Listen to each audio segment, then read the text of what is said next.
Today's video will look at just one graphing example, and we'll go through each of our steps. They tell us we're going to do x plus cos x and do it just from 0 to 2 pi. Well, x is linear and cos is a trig function. Each of those are defined on all real numbers. So our domain is just our 0 to 2 pi that they tell us in the question.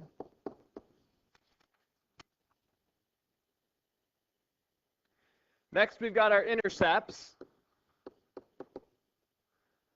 When you put in 0 for x, see what do you get back for y? Well, you get 0 plus cos 0. That's 0 plus 1. So we'll get back 0, 1.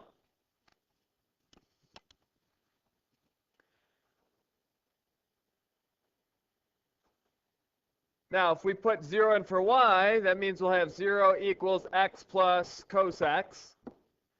That is negative x equals cos x.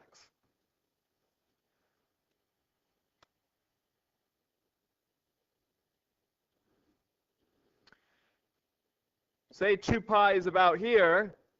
Negative x would look something like that, a line with a y-intercept at the origin and a slope of negative 1. And cos x starts up at 1. So we would look something like this, and the lowest it ever goes is at pi. Well, at pi, our y value here will be negative pi, because it's negative x. Well, cos is only going to negative 1. Negative pi is lower than that, so therefore they'll never intersect, and thus we'll have no x-intercepts.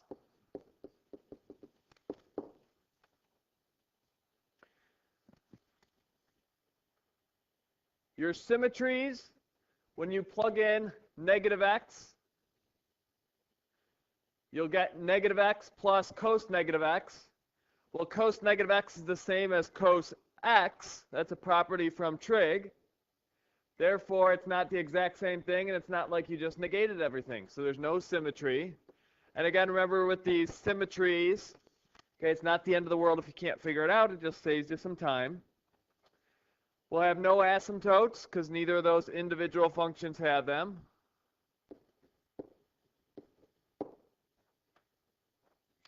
And now we're ready for our first derivative. Well, our first derivative will be 1 minus sine x. When we set it equal to 0, we can add the sine x over to get this sine x is equal to 1. So we need to ask ourselves from 0 to 2 pi, when is sine x 1? And that'll be when x is equal to pi over 2. If we were thinking in degrees, it would be at 90. We'll put that on the number line. And we also have to put the 0 and 2 pi, because that's the domain we're staying within. So we'll plug into our derivative here. Well, from 0 to pi over 2, sine is always a positive number in between 0 and 1. So basically, it's a decimal positive number. So 1 minus that will be a positive.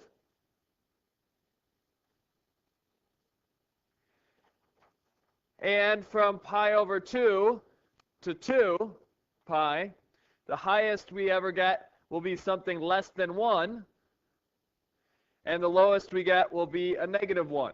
Well, when you subtract those from 1, that'll again always come back positive. So we are always going to be increasing, except for at pi over 2. So we'll be increasing from 0 to pi over 2, the union of that with pi over 2 to 2 pi. Because it doesn't switch at all, there'll be no maxes or mins.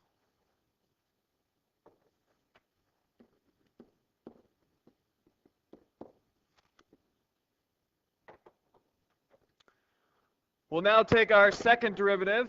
Derivative of 1, that's gone, it's 0. Derivative of negative sine will be a negative cos x. We want to know when that's equal to 0. Well, it'll be equal to 0 the same time as regular cos x is equal to 0. And that would be in degrees at 90 and 270. So in radians, that's pi over 2 and 3 pi over 2. We'll put those on our number line. And we'll also put our 0 and our 2 pi, which are our domain. We will plug into our second derivative to see what we get back.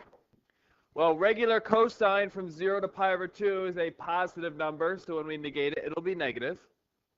From pi over 2 to 3 pi over 2, will be a negative number.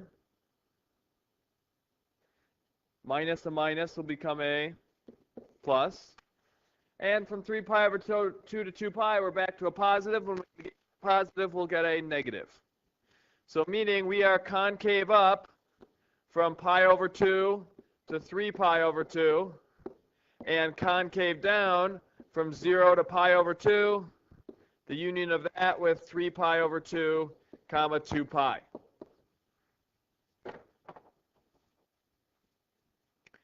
And we are now ready to put it all together for our graph.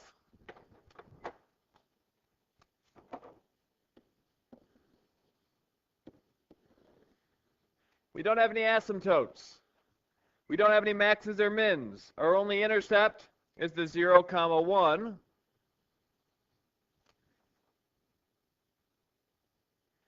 We should put pi over 2 on here. Pi, 3 pi over 2, and 2 pi. Now taking a step back to our concave up, concave down, we still need to find the y values of our inflection points.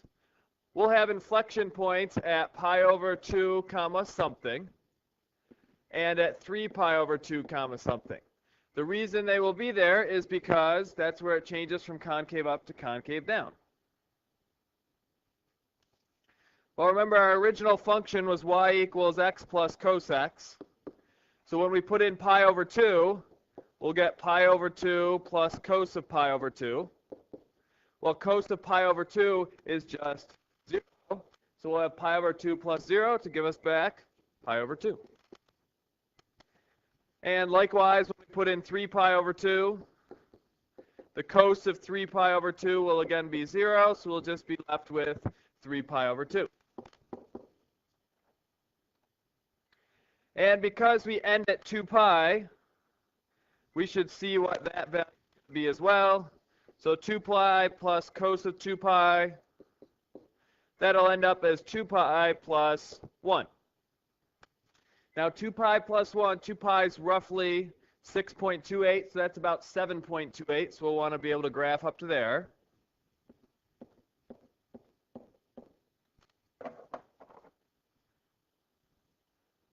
So there's our 2 pi, 7.28.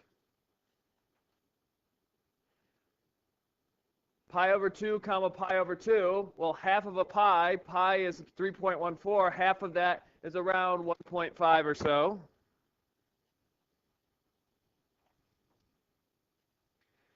Three pi over 2, that's 1.5 pi's. So that'll be somewhere around 4.5 or so. And now that we have our key points plotted, we can sketch it in our graph with the concave up, concave down. We're concave down to start out, switching to concave up, back to concave down. And we can check with our increase, decrease. Note we were increasing everywhere except for at our pi over 2. At that instant, it had a horizontal tangent line.